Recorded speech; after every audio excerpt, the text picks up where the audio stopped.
Hi, welcome to Parrot and Wolf. Today we're going to look at important phrasal verbs in English using a variety of verbs.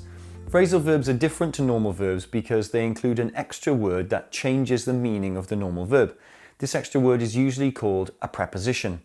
Phrasal verbs are used a lot by native speakers. They often have very different meanings to the normal verb, and sometimes they can have 2 or 3 meanings.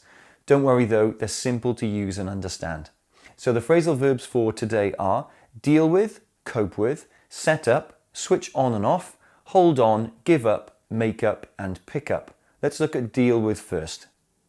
It's hard to deal with customers all day. This is a simple sentence that means to handle or to manage. You can't split the verb with this meaning. Other examples are, I couldn't deal with all the questions at the same time, and the batter dealt with the fastball by hitting a homer. So one meaning for deal with, to handle. Let's look at a very similar verb, cope with. Coping with stress is the hardest part of a job. This is a simple sentence that again means to handle, but there's an emotional edge to this one. You can't split the verb with this meaning. Other examples are, it's hard to cope with a death in the family, and he couldn't cope with the negative comments about his art. So there's one meaning for cope with, handle emotionally. Let's look at set up. Your email account isn't set up yet. This is a simple sentence that means to make something ready or to prepare. It's often used for equipment that is ready to use.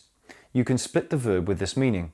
Other examples are the engineer set the cable up so you can watch movies now, and did you set up the camera? I need to use it. So one meaning for set up, to make ready. Now let's look at switch on and off. Please switch the light on. I can't see very well. This is a simple sentence that means to start power. It's used for machines and devices in exactly the same way as turn on, remember? The opposite switch off means to stop power. You can split the verbs with these meanings. Other examples are, I switched the laptop on at 9 a.m. and switch it off at 5 p.m. And she switched the TV off in the middle of my favourite show. Switch on and off and turn on and off can be used together. For example, people switch off their phones in the cinema and then turn them on again outside. So there's one meaning for switch on, switch off, to start and stop power. Now what about hold on? I can't find my credit card. Hold on a minute.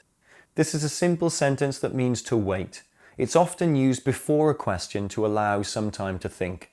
You can't split the verb with this meaning. Other examples are, hold on, where's my phone?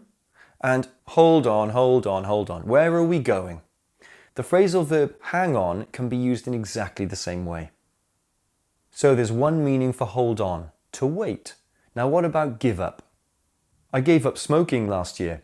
This is a simple sentence in past tense that means to stop permanently or to quit. It's often used in collocations and common phrases.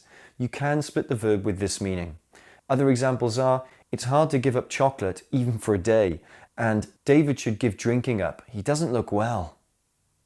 Okay, so one meaning for give up, to quit. Now what about make up? I was late, so I made up a story and my boss believed it. This is a simple sentence that means to invent a story or to think of an excuse. You can split the verb with this meaning. Other examples are, she'll make a bedtime story up to tell the kids, and he's making it up as he goes along. So there's one meaning for make up, think of a story. Okay, so now let's look at a pair of verbs, pick up and put down. I saw some money on the ground, so I picked it up. This is a simple sentence in past tense that means to hold and lift. It's used when something is on the floor or on the table, for example. Put down has the opposite meaning, to lower and release. You can split the verbs with these meanings. Other examples are, put your pens down when you finished your exam, and I put down the box because it was too heavy to carry. Pick up has a second meaning. Jane picks up the kids from school in the afternoon. This is a simple sentence that means to collect from a place, and it's often used when someone collects you in the car. You can split the verb with this meaning. Other examples are, the taxi picked me up outside the station, and can you pick up some stamps when you go to the shop? So, two meanings for pick up, hold and lift and collect. Put down is only the opposite for hold and lift, which is lower and release. Now remember, you can split some phrasal verbs, but others you can't split. When we split phrasal verbs, we can replace the object with a pronoun. However, the pronoun can only go in the middle of the verb, never at the end.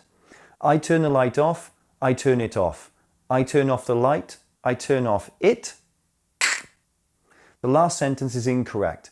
This is the same for all phrasal verbs you can split. The noun can go in the middle of the verb or after the verb. The pronoun can't go after the verb, only in the middle. So, to summarize, phrasal verbs have a normal verb and a preposition. Phrasal verbs have different meanings to the normal verb.